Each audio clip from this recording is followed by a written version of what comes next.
Welcome to I Write Canadian, where you will meet 5 writers discussing their middle grade novels and 4 authors talking about their young adult stories. They're here to help us celebrate I Read Canadian. As we get started, I'd like to begin with a very important message. I Read Canadian acknowledges that we are broadcasting from the traditional territory of many nations, including the Mississaugas of the Credit, the Anishinaabe, the Chippewa, the Haudenosaunee, and the Wendat peoples. This land is home to many diverse First Nations, Inuit, and Métis people. They have been telling stories long before us, and we honor their tradition by sharing our own readings today. We encourage you to research the history of this land and the Indigenous people with whom we are sharing it. It's a great day walking with you. Hi everyone, my name is Wali Sha, and I am a poet and a writer. I'm so excited to be part of the work that I Read Canadian is doing to promote the wonderful and amazing accomplishments of so many Canadian writers. Let's make this the best I Read Canadian yet. To start things off, I've got a very special poem that I'd like to share with all of you. Here it goes. Remember when teachers would read us stories and we'd wonder if they were true? We'd read books over and over, waiting for a part 2. Sometimes we'd forget to bring books back, but librarians always knew, and sometimes they'd let it slide when our books were overdue. They'd let it slide because going to the library was like a playground for the mind. We'd race around bookshelves jumping at what we'd find. Stories made us laugh. Stories taught us to be kind, but instead of reminiscing, let's not leave all that behind.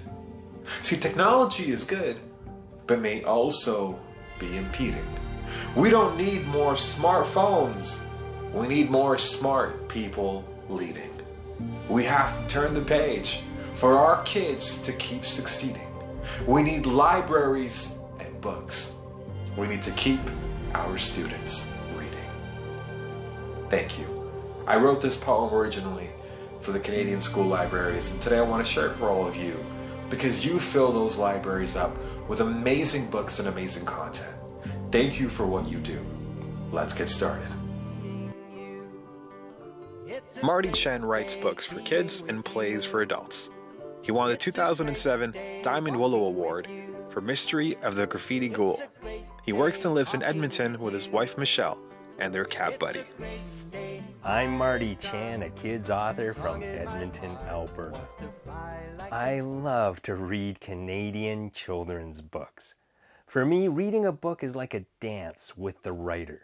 The writer leads the reader in this amazing dance, and we're delighted by every turn, spin, and step. And before we know it, the music is over and the dance is done, and we can't wait to do it all over again. In Canada, we have some fantastic dance partners in the form of some amazing children's authors. There's Debbie Ridpath-Ohi, Arthur Slade, Susan Nielsen, Paul Yee, Sylvia McNicoll, Lorna Schultz-Nicholson. I could go on, but they only gave me 4 minutes to talk about I Read Canadian, and I do want to save some time to talk about my novel, Haunted Hospital. Now, here's the thing. I love ghost stories, haunted buildings, creepy places that you're not allowed to visit, but you do anyway, or that weird noise that you hear in the middle of the night and you wonder if it's your imagination or if something's going to jump out at you at any minute. Naturally, my love of ghost stories inspired me to want to write a ghost story.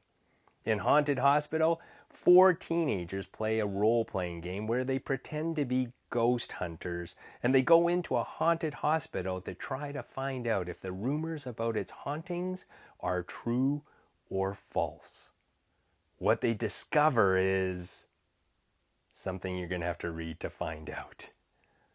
Now, I don't want to leave you hanging, so I'm going to give you a little taste of the novel with a reading. Now, what you need to know is the main character in the story, his name is Xander. He's the one who creates the game. And he goes into the hospital first to scout out locations to plan out the scenarios. So in this scene, Xander is going into the haunted hospital by himself. Xander had found a way in. He pried the plywood sheet further away from the window and crawled inside. His jacket snagged on a loose nail and tore a hole in the shoulder. Xander stuck a finger through the hole in the fabric and shook his head. Mom is totally gonna kill me. He fished his phone out of his back pocket and switched on the flashlight mode. He swept the beam across the walls of the dusty room. The place reeked. Xander headed to the door and pulled it open. The hinges groaned as the door swung inward. He poked his head into the hallway and flashed the light both ways. At one end was a large counter at the nurse's station. Beside the blacktop desk, a gurney sat on its side, rusted caster wheels dangling from the legs. At the other end of the hallway, double doors led deeper into the heart of the haunted hospital. The scene reminded Xander of an old video game his dad used to play, Silent Hill. He remembered once sneaking a peek as his dad killed zombie nurses and having nightmares for about a month. What was that? Oh, get a grip. It's nothing. Talking aloud to himself helped Xander calm his nerves. He took a breath and entered the hallway. The nurse's station would make a perfect home base for the game, he noted, and took a photo. He flipped the gurney back onto its wheels and pushed it against the counter. The metal frame squeaked and groaned, but it could still roll. Suddenly, a dark shape shot out from behind the station and scooted down the hallway. Xander aimed the light at his entire body throbbing with instant adrenaline. What was that?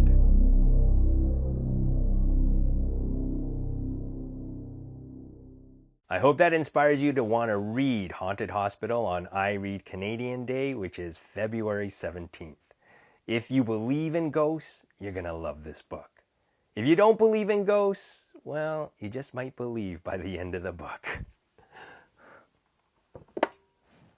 Oh, I know what you're wondering. Do I believe in ghosts? Well, I believe in the power of ghost stories, but as for real ghosts, yes, I do. Remember, I Read Canadian Day. Please don't hurt me. Please don't hurt me. Got a story to tell. I want to hear it now and get to know you well, 'cause seeing you. Kenneth Oppel is the best-selling author of numerous award-winning books, including Airborne and the Silver Wing Trilogy, which has sold over 1 million copies worldwide. Some of his other books include The Boundless, The Nest, Half-Brother, and Inkling. His latest novels are Bloom and Hatch. What I'd like to do now is I'm going to take you into my study and show you a little bit about how I work, and in particular some of my references and source material for the Bloom trilogy. So let's go have a look. So come on inside. This is my study. I did not clean it up for you, as you can see. What's the point of cleaning it up? You wanted an honest look at a writer's study, so you're going to get it. I got a lot of books. This is my very organized filing system of manuscripts and projects I'm working on. That doesn't bear explanation. My desk, what have I got? Well, when I work, it all really starts in an ideas notebook like this one. And I just brainstorm for a long time before I even, type chapter 1 and see how far I get. I love this part because everything is possible. I'm not tied down to anything. I doodle, I do sort of, bubbles and circles and flow charts. It's something about making your ideas visual. I find it really helpful. Sometimes I use sticky notes to plot out a tricky sequence. And I spend a lot of time on this before I even go to the computer. I was talking about my books Hatch and Bloom, doing readings from them. So I do a lot of research for my books, even though they're fantasies. And in Bloom, there's all these invasive plants that take over the planet. And even though these are cryptogenic species in my book, I wanted them to be plausible. So I was lucky enough to have a friend who's a botanist, Stefan Weber. And he did some sketches of what my alien plants might have looked like. This is the black grass here. It's like a sort of very thick bamboo, spiky, grows really fast, like, sort of 6 feet in 24 hours. It produces a stem with flowers that spray out all this very, very allergenic pollen. Everyone is allergic to except my three heroes, Anaya, Petra, and Seth. One of the other plants I wanted to draw was a vine that's very inquisitive. It goes into people's houses, up their nostrils, down their throats, strangles them. But it's really a sort of a carrier for these little pitcher pods, which grow off the vine and, like a pitcher plant or a Venus flytrap, lure prey into it. It might be birds, might be squirrels, might be larger animals. They can get quite big. You know, this one here is 2 meters. They grow underground too, and these ones are really dangerous because they will just wait there for prey to walk overhead, fall in, and get digested inside.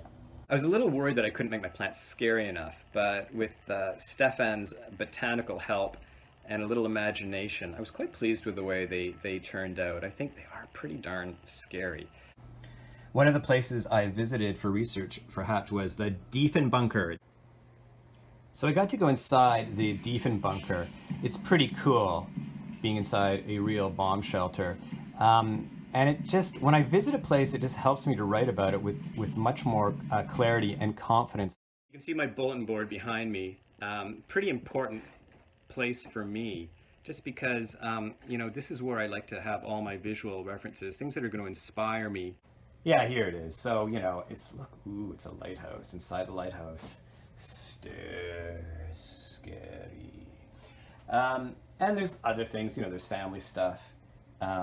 Kevin Sylvester made me this. That's me as Shakespeare, you know, cooking up something interesting.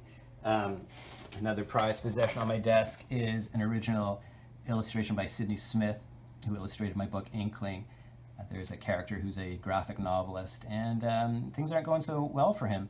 So this, to me, sums up the daily challenges of the creative process, whether you're an artist or a writer. He kind of looks a bit like me. So I look at this all the time and feel a great sense of comfort.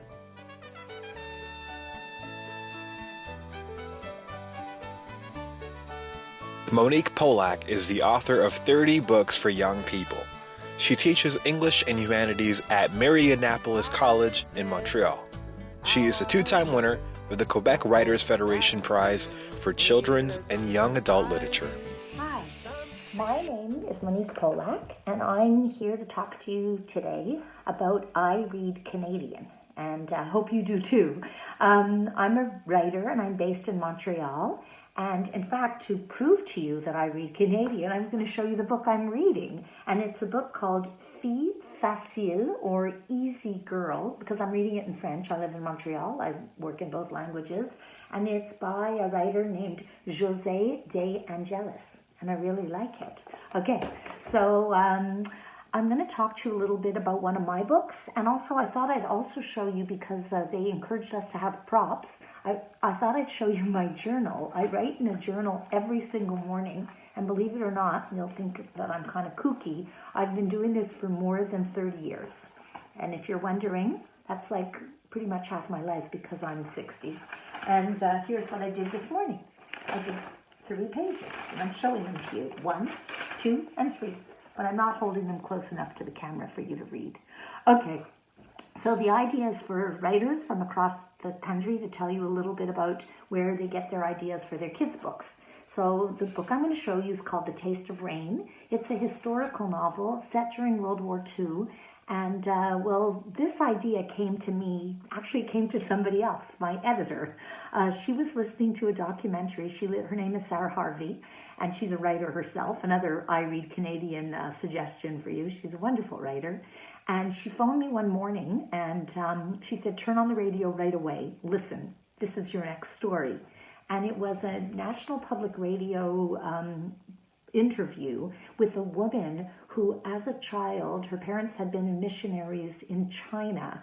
And during World War II, when the Japanese invaded China, she and the other girls at the boarding school that they attended were sent to an internment camp, a kind of prison. And their teachers kept the children in good spirits, and alive for that matter too, because sometimes good spirits help us stay well, I think. Sort of an interesting thing to consider during the pandemic too.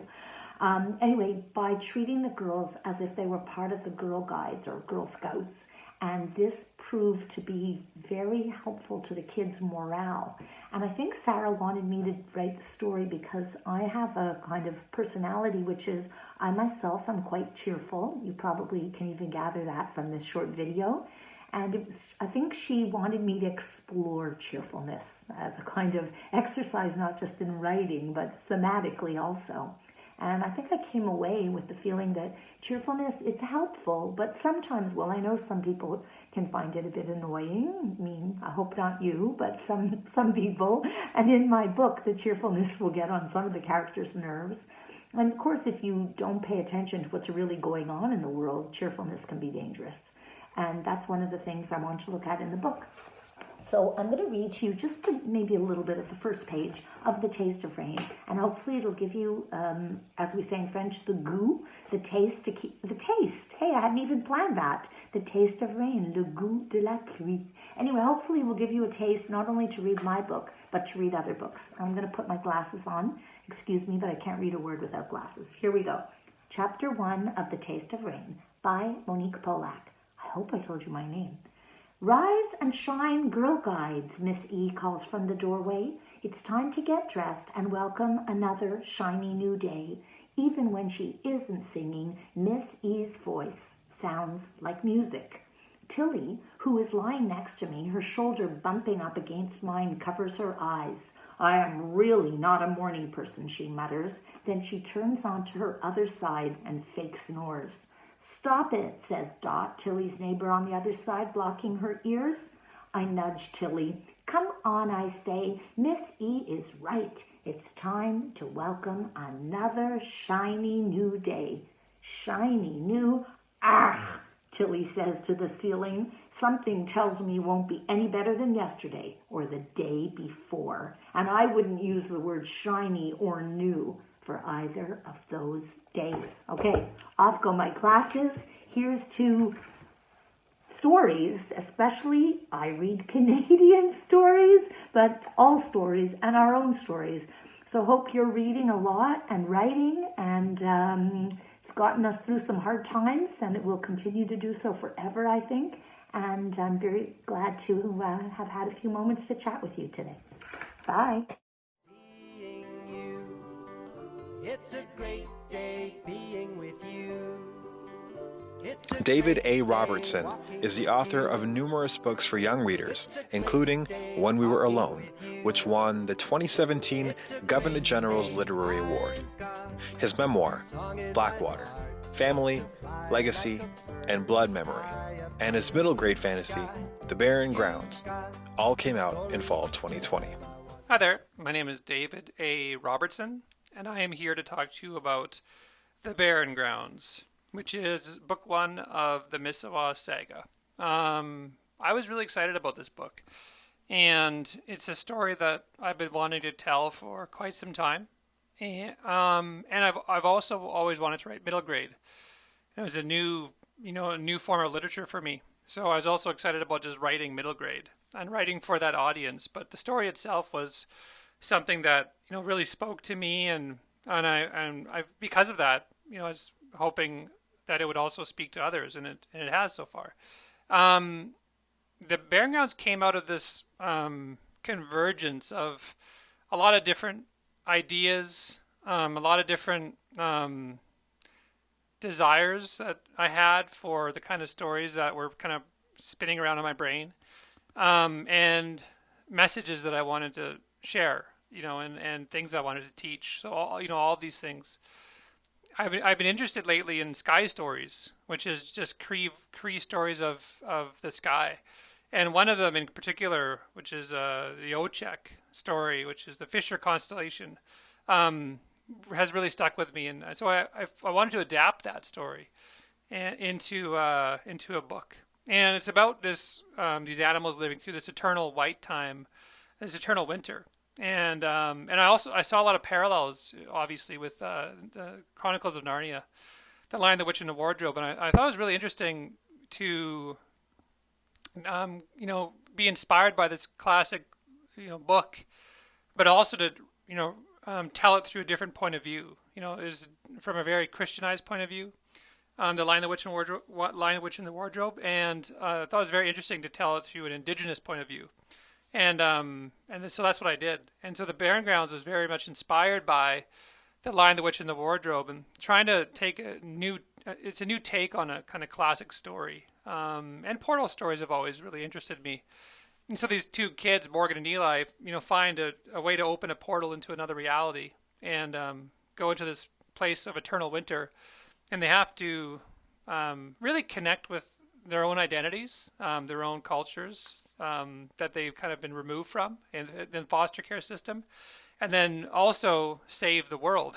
So it was really exciting for me to tell that story. And the foster care system was something that I really wanted to talk about. I don't think a lot of people know the depths of how damaging the foster care system can be in removing children from, especially Indigenous children, from their cultures, communities, their languages. It's really a modern day residential school system. And there's more kids in care today than were ever in residential schools. And so I really wanted to make people aware of the system and what it does to children and the impact it has on children. And so Morgan and Eli are part of that system. And finally, the Barren Grounds has this really important message about the environment and the land protection, land stewardship.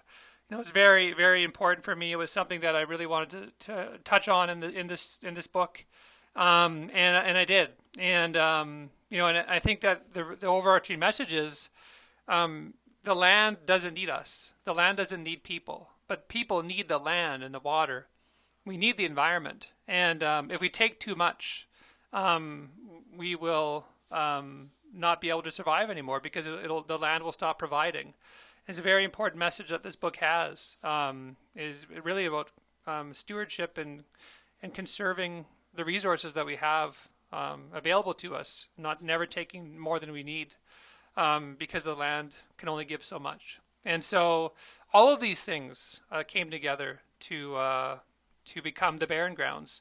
And I'm very excited to share it with the world, and I'm excited to see what's next in the Misewa Saga as the series continues. So thank you very much, and read Canadian. Got no trouble, got no care, 'cause seeing you, it's a great day. Wanda Taylor is the author of 5 books of fiction and nonfiction. She teaches creative writing, journalism, and story writing for media. She also writes feature articles for publications such as Understory Magazine, Peak Magazine, and Atlantic Books Today. Birchtown and the Black Loyalists is a nonfiction book that teaches youth about the journey of formerly enslaved blacks who left the United States and came to Nova Scotia. It was listed as one of the top Black History Month books for youth by the Canadian Children's Book Centre. And it came out of the idea of a project I was working on with some young people, a group of Black youth who lived in Nova Scotia. In my work with them, I came to realize that many of them didn't know where, when, or how their ancestors ended up landing in Canada. So I challenged them to retrace the steps of their ancestors to the province of Nova Scotia. We often hear about Harriet Tubman and the slaves who escaped through the Underground Railroad, and they mostly settled in the southern parts of Ontario. But we almost never hear about the 3 major migrations of blacks who settled on Nova Scotian shores. I turned that challenge into a documentary, and I took the youth to Birchtown near Shelburne.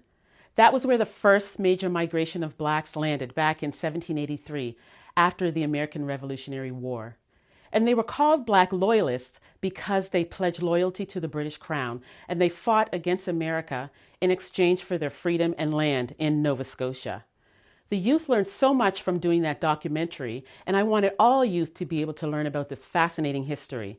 So I wrote the book.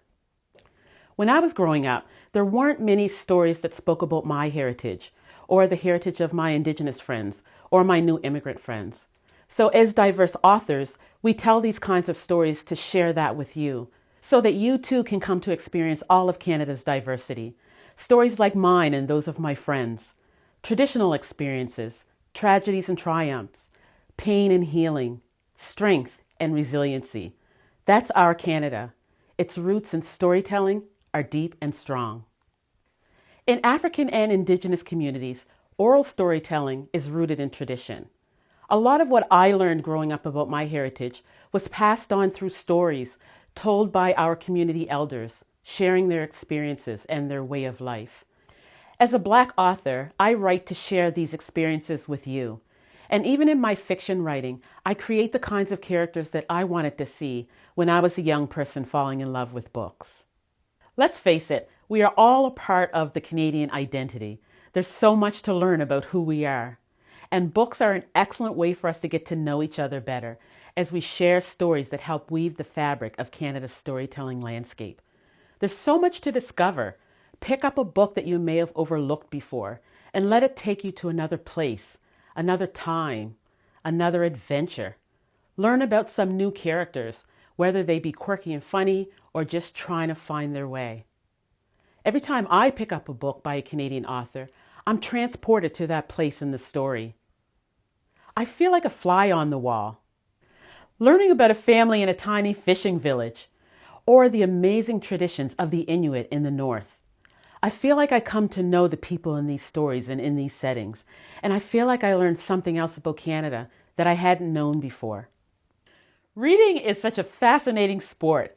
Canadian authors are amazing, and so are their readers.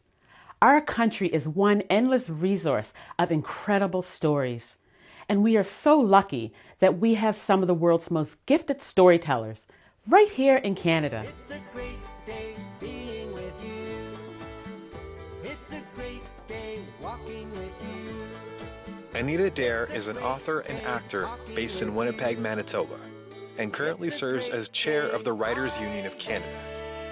You Don't Have to Die in the End, her 15th book, was launched virtually during the first COVID-19 pandemic lockdown. What don't I love about writing?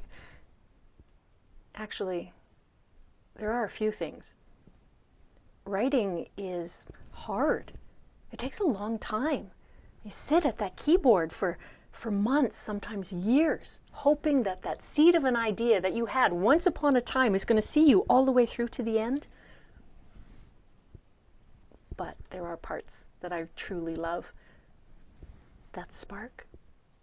Finding the inspiration, finding your story. You find one seed of an idea here, and you put it with another one that might be over here, and another one here. They all come together, and you think, I've got it, and I can't wait to sit down and start writing it out.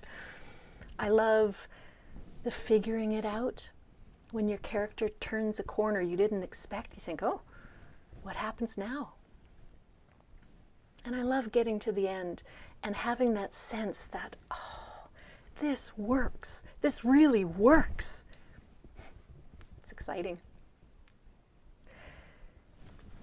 The spark of an idea for this story, You Don't Have to Die in the End, came from a real-life program that I saw a documentary about in the United States. It was a program where prison inmates worked with wild mustangs. They gentled them, they trained them, they brought them to market. I thought, oh, that would be interesting if we had a program here in Canada where young offenders could work with horses. And I found out that there's actually a real-life program in Canada's youth criminal justice system called an Intensive Support and Supervision Program. I thought, oh, maybe I could make up one of those, and I did. I decided it needed to be in the North Rockies, so I flew there for research. I spent a week watching this horse trainer work with Canada's largest free-range herd. I came away with photos. Oh, you can't take a bad photo in the North Rockies.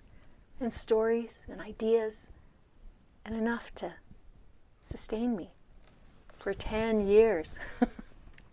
10 years to get this story right. But I'm so proud of it. I love this character, Eugenia Grimm. Eugenia Grimm is a young offender.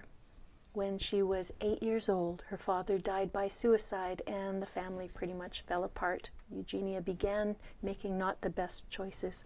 We meet her when she's 16 years old. One thing leads to another, and she ends up in front of a judge, and it looks like she's going to be incarcerated. Instead, she's offered an opportunity to participate in an intensive support and supervision program in the North Rockies. The made-up ranch is called Reasons Wait, based on the real one in so many ways. I'd like to read you the first page. When I drank, memories flattened and smoothed into river stones, skipped a surface shiny as a spoon. TV ads that said it was like looking through a drinking glass were meant to scare you straight, keep you from driving. But I wasn't the one at the wheel. If I were, I wouldn't be following some drunk on the street. Luda pounded my shoulder. "Earth to Eugenia," they said. "You gotta watch. Tell me if anyone's coming." I could see well enough, but my mouth hurt and I didn't feel like answering. When we stopped by the tracks to share a Mickey of Jaeger, they smacked at my shoulder but missed and hit my jaw, called me a wuss because I wouldn't keep drinking. Punch didn't mean nothing. It was just how they communicated. Luda taught me to punch first and ask questions later. Not a bad policy in this town. Fort St. Luke was not for the delicate. It was also not for the stupid. We'd been bored and looking for trouble when this cowboy stumbled out of the Roundup Roadhouse on Main. Luda said we'd follow just for grins, freak him out a little. With man-high ridges on either side, the guy had nowhere to go but forward. So much snow. Not unusual for December in this back-ass northern town, but there were days you wished you were anywhere else but here. Mountains to the west, drylands to the east. This was supposed to be a ranching sweet spot. Felt like being stuck. When you couldn't go anywhere, you looked for diversion. My name's Anita Daher, and I write Canadian. I want to hear it now and get to know you well, 'cause seeing you. Guyanese Canadian Natasha Deen is the author of In the Key of Niragani, which is the winner of the Amy Mathers Teen Book Award. When she's not writing, Natasha spends her time trying to convince her pets that she's the boss of the house, which is in Edmonton, Alberta. Hello, my friends. Thank you for joining me for I Write Canadian. My name is Natasha Deen, and I am the author of In the Key of Niragani, and I am so excited to talk to you about something that writers, we all kind of know about and sweat about, which is the first few lines of our books. And, for authors, we have to introduce you to our character and our setting and the story problem and what's going on, and do it all in a way that's interesting and emotional and, makes you want to spend time with our books and to dive into the pages of our story and get to know our characters. And for Nira, oh my goodness, there were so many different ways that I tried to start the story. I tried to start it with Nira being a kid and finding a trumpet for the very first time. I tried Nira when she had to leave Guyana. And then I thought, nope, that's not going to work. How can I introduce my readers to Nira, a girl whose parents really, really want her to sort of live the North American dream, become a doctor, rise up in her education. And Nira wants to honor her parents, but really what she wants to do is to be a professional trumpet player. And this is what I came up with for In the Key of Niragani. Chapter 1. Isolation is an organic compound. The cow's eyeball floats in the formaldehyde. It's disembodied, a part cut off from the whole, just like me. But there's a difference between me and the cloudy orb. It stares out at the kids as though it knows the secret the rest of us are dying to find out. Mackenzie catches me looking at the jar. Are you offended? What? We killed a cow. Are you mad at us or something? Aren't they, sacred to your people or whatever?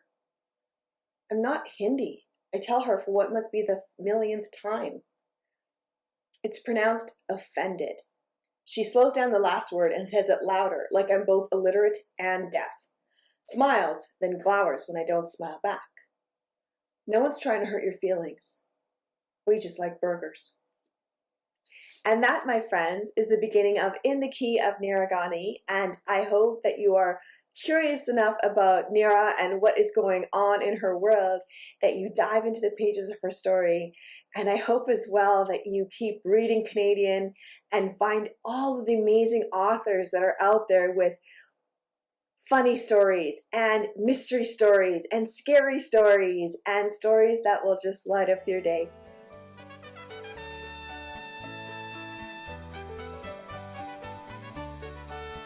Sylvia McNicoll has written over 35 novels, many of which are international bestsellers. Body Swap won the 2019 Hamilton Fiction Award and is being released in Korea in the spring of 2021. Hey readers, I'm Sylvia McNicoll here to talk about my novel Body Swap. When 15-year-old Hallie and 82-year-old Susan meet in a fatal car accident, they get transported to a creepy carnival in the sky where they argue about whose fault the accident was. You're too old to be driving. You shouldn't walk around with a cell phone in front of your face. Eli, the supreme being, gets fed up with their arguing, decides to give them another chance, and sends them back to Earth. Only they're in each other's body. I first got the idea when I visited a high school up north, and the teacher told me about an empathy program designed to teach the kids about aging. So what they did was they put blinder kind of glasses on them so they would see worse. They put earmuffs on so that they would hear worse. And then they put weights on their ankles, on their knees, on their elbows, so that they would have the arthritic feel. But all that equipment wouldn't show them how it feels on the inside when people treat them like an older person. I thought I can do that way better in a book. I can give them that fish out of water feeling too by using the Freaky Friday trope, putting the 15-year-old into the 82-year-old and having the 82-year-old in the 15-year-old body. After all, it's a feeling I get all the time as a writer for young adult people. I'm the 15-year-old on the inside and the older woman on the outside. So now let me show you Hallie in the beginning of the story. Chapter 1, The Accident. That cell phone will kill you, a raspy voice warns. It comes from someone standing in front of me on the bus. Someone who smells like dirty socks and stale coffee. A male voice that sounds very definite about phone fatalities. I ignore him. What's happening on my little screen is way more important. Megan is texting me about Cale Caruso, the boy whose name is written in big loops all over the inside cover of my journal, together with mine, of course. Cale loves Hallie. Mrs. Cale Prince Caruso.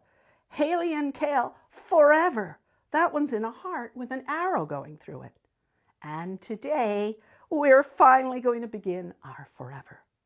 A cane knocks hard into my knee. Ow! Does that old guy plan to beat me to death with that thing? He coughs, a loud fake Senior's Day at the mall. Why do they have to have it during our Christmas break? The stuffy warm bus heats up all the body odors into a boiled broccoli and wet dog potpourri. Makes me hot and irritable. I ignore him and lean towards my best friend Abby, who is sitting on a window seat facing forward. I continue typing into my phone. Did you ask Cale if he likes me? I press send. The answer to that text could potentially cheer me back up. Cale, pronounced Cale, yet nothing like the vegetable, has coffee-colored eyes and smooth maple skin. A smile that's as wide as a soccer field. He's center forward for our junior team. Same position I play on the girls' team. Our babies could be soccer stars.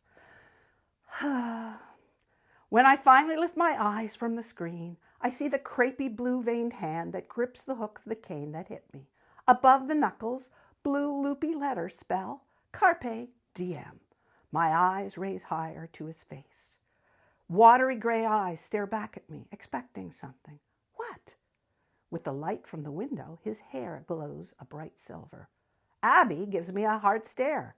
Hallie, she punches my shoulder. What? Give him your seat. Keep reading, my friends.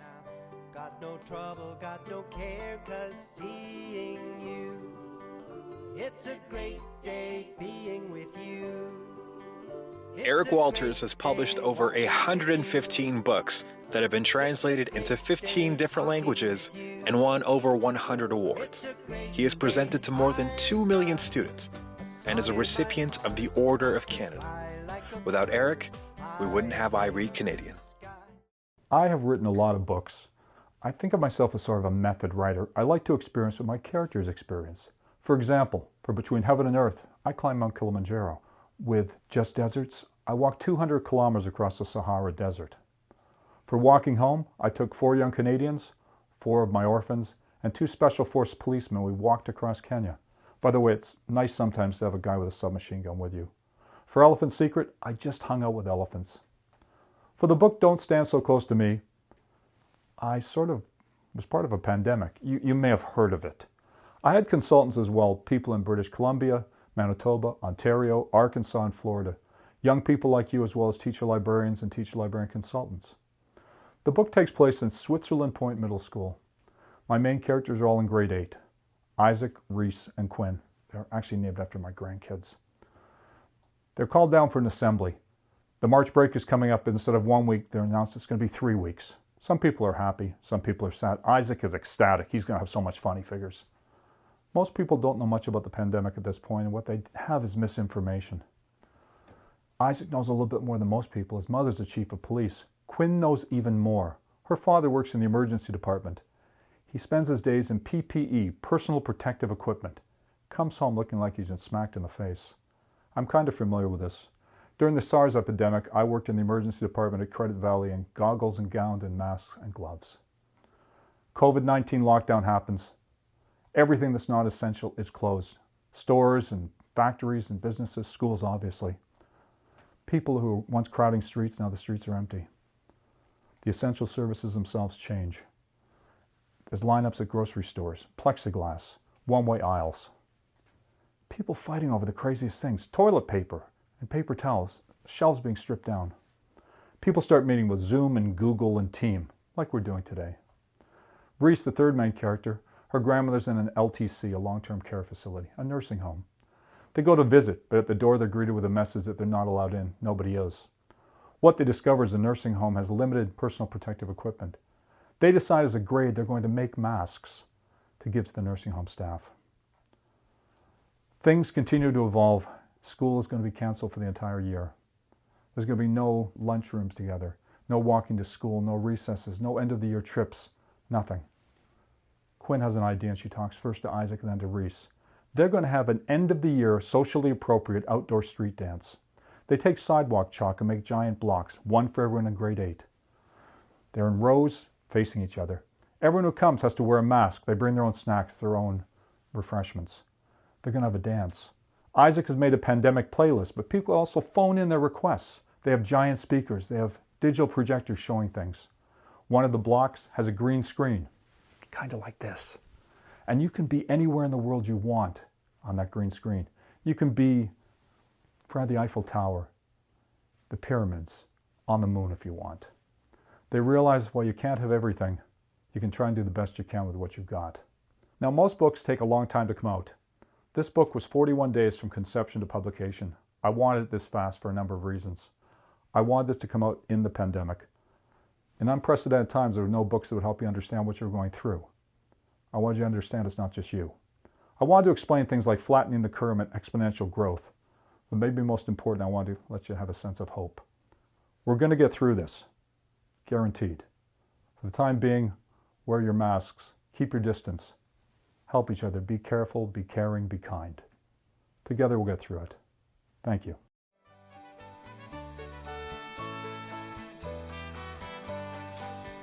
Thank you so much for tuning into this year's I Read Canadian programming and for celebrating the amazing work of the authors in this country. We look forward to seeing you next year and look forward to seeing you celebrate great Canadian literature every day.